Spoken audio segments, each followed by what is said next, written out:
Welcome back to the Peach Teach English podcast. I'm Frankie Mesmer, your host, and today we're going to look at a leadership topic.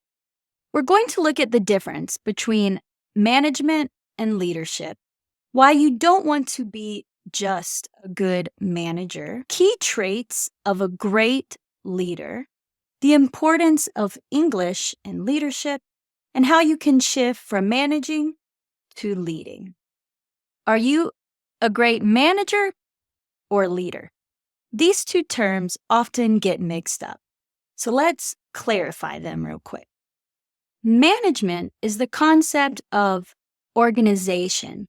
You're making sure that your team or employees are getting the job done efficiently and correctly. On the other hand, leadership is focused on inspiration, motivation, and communicating a shared vision to accomplish together as a unit. So let's compare with some examples. A manager is going to be focused on creating a schedule, making sure that you get your tasks done and you meet your deadlines.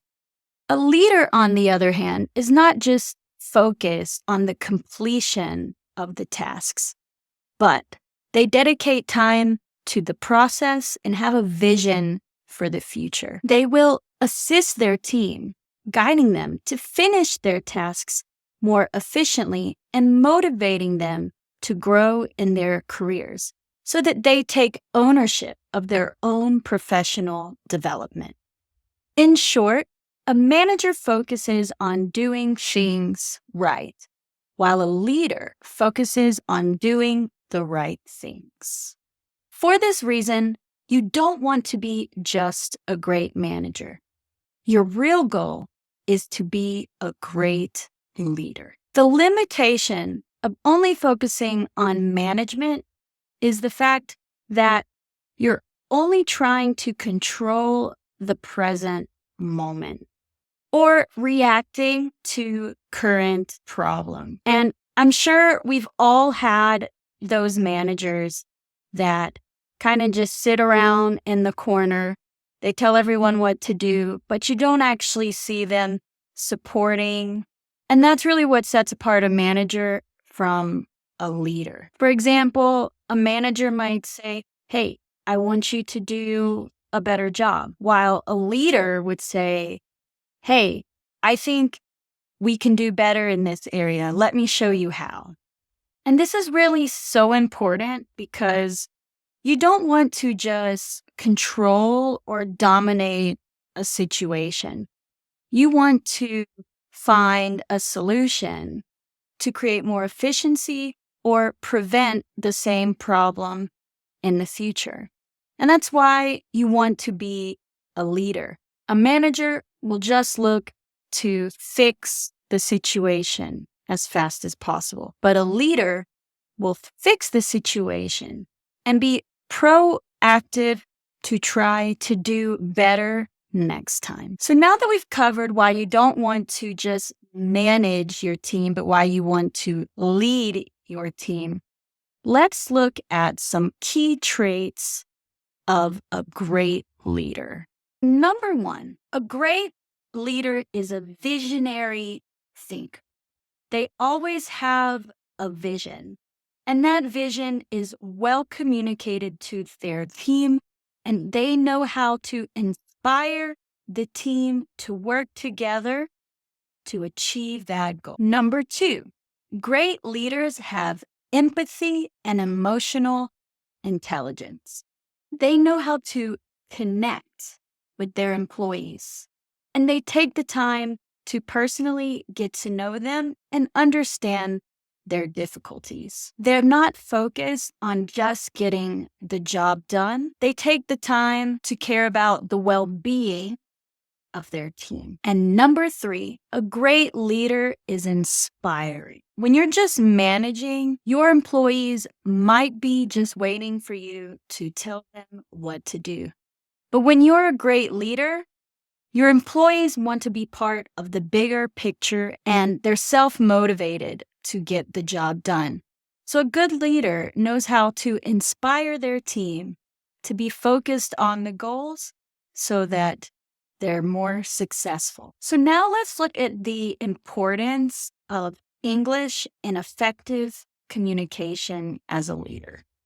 I imagine if you're listening to this podcast today, English is probably not your native language. And therefore, I'm specifically speaking to people who need to speak English at work. This could be for presentations, meetings, international colleagues, or coworkers. As we mentioned, a good leader knows how to inspire and motivate their team. And how can you do that if you don't have strong English skills? Also, as a manager or leader, if you need to speak to people higher up in your company, you need to have strong English skills so you can communicate your vision effectively to them, or so you can communicate your needs or problems clearly to them. Additionally, language is how we connect to people. It's how we speak to them and learn about them and find out what they need from us. And if you're working with international teams or clients, having a high English level is necessary to be an excellent manager and leader. So be sure to dedicate time to mastering your English skills so that you can communicate effectively at work. So now let's take a look at how we can shift from a manager mindset to a leader mindset. The first step is to stop micromanaging. You should be able to trust and support your team. You should be saying things more, I trust you to take charge, or let's work together to find the best solution. The next step is to actually be interested in your team members or employees. Take the time to get to know them. Find out what they're interested in. Learn about their goals and inspirations, and see how you can be a support system to help them find solutions and achieve their goals. And the final step is to make sure you always have a vision and make sure you're communicating that vision. So you need to sit down as a manager and a great leader. What are we trying to achieve? And what is my team's purpose and role in making this happen?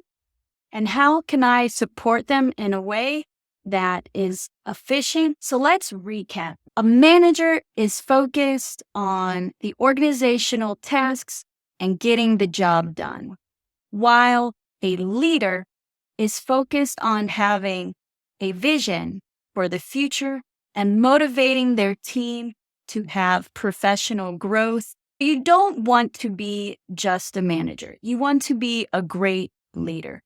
Are you managing or leading? And what can you do to become a better leader? If you work with global teams or clients, and improving your English fluency will help you become a greater leader, I would love to support you on that journey.